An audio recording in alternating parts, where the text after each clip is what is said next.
Hello, everyone. My name is Daniel Ejike, and today I will be talking about gut health in relation to COVID-19. During the beginning of COVID, I, like many others, was extremely anxious and scared of this unknown enemy that was taking over the world.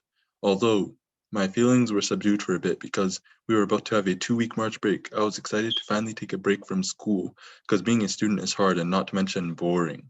Just kidding. But after March break, I realized that COVID was a very serious issue. So I decided to do some research on it and accumulate as much knowledge as I could in order to spread useful info to my loved ones. I came across a few articles, but there was one that piqued my interest. The article was about gut health and how it relates to COVID-19, or something of that sort. I kind of just skimmed through it briefly. Nonetheless, I thought nothing of it as there was tons of fake news being spread around this time, like how hydroxychloroquine could supposedly cure COVID.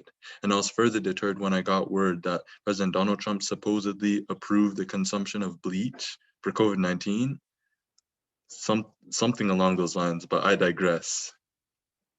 Fast forward a year later to my grade 11 biology class, where we were learning about bacteria and something known as the gut microbiome and its role in protecting us from illness, infection, disease, and how it boosts our immune system. As we continued learning about the microbiome, I began to think about the article I had read. I wanted to see myself I want to see for myself what effect unhealthy eating would have on my digestive health. So I did a personal study. I decided to do a personal field study. From my results and that of my family members, I deduced that when I would eat various sweets, my stomach would begin to hurt or feel irritated, and I did this because I had learned that eating sweets feeds bad gut bacteria, and that would correlate to a slight reduction to my immune system, as the gut works to empower the immune system depending on what foods are eaten. I actually believed this, as I would begin to feel signs of an oncoming cold. Nonetheless, I recognized that this was all anecdotal, and I need to do real research, but instead to now see how gut bacteria and digestive health correlated to the coronavirus. Firstly, let's talk about obesity in relation to gut bacteria and COVID-19. The microbiota that live in the gut play an important role in weight regulation. Obesity and insulin resistance are connected to having less microbial diversity and elevated levels of a group of microorganisms called firmicutes.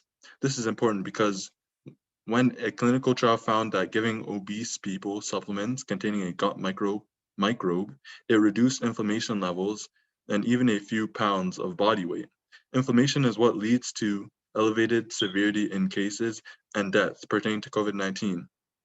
We must remember that those who are obese are considered high risk when it comes to contracting COVID-19 because obesity can be viewed as an underlying condition and there is greater risk for hospitalization and illness severity. Our diets play a role in obesity. The standard American diet greatly contributes to the rise in obesity, and this leads to more people with weak immune systems, and inevitably leads to more hospitalization, which increases hospital capacity and takes a huge toll on the healthcare system. But most importantly, it can lead to an increased death rate, which is horrible. When viewing the standard Korean diet, it primarily consists of rice, broth, vegetables, and most importantly, fermented foods, kimchi in particular. Fermented foods have live cultures of bacteria, and they improve the diversity of bacteria in the gut and feed pre-existing bacteria. According to many studies, Koreans have an incredibly diverse gut microbiome, and this means that they have elevated immunity, and this is evident when we compare the obesity rates of South Korea and Canada. When comparing the obesity rates of the adult population, 4% of adults are obese in South Korea. Out of the adult population, about 27% of adults in Canada are obese. So that's quite a difference. The consumption of vegetables and fermented foods plays a large role in this, as we know that those with obesity have a smaller microbial diversity. When looking at when looking at its correlation to gut health from research, it shows that Canada had over 9 times the amount of COVID cases than that of South Korea, and had over 13 times the amount of deaths than that of South Korea. This is somewhat dumbfounding as South Korea has a greater overall population than Canada.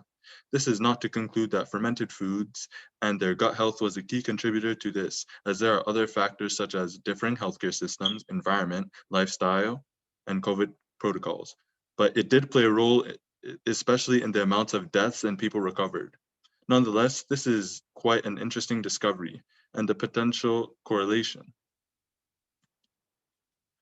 Touch on the consumption of plants on the gut microbiome. According to these studies, those put on a vegan diet had abundant levels of immune modulating bacteria, and a bacteria specifically found in plant fiber that also has immune boosting effects. And those who ate meat high in fat had lower amounts of these bacteria. This means that people should eat healthy, which equates to eating more plant based and eating more fermented foods in order to have a better overall immune system, which leads to an increased survival rate, lessened severity of COVID, and easier recovery. In conclusion, let me ask you this. If eating more fruits and vegetables and limiting or even eliminating your consumption of meat and sugars means that we can lessen the amount of COVID cases, alleviate the burden on our hospitals, and ultimately save lives, then will you be willing to start eating a healthier, more plant-based diet? Thank you very much.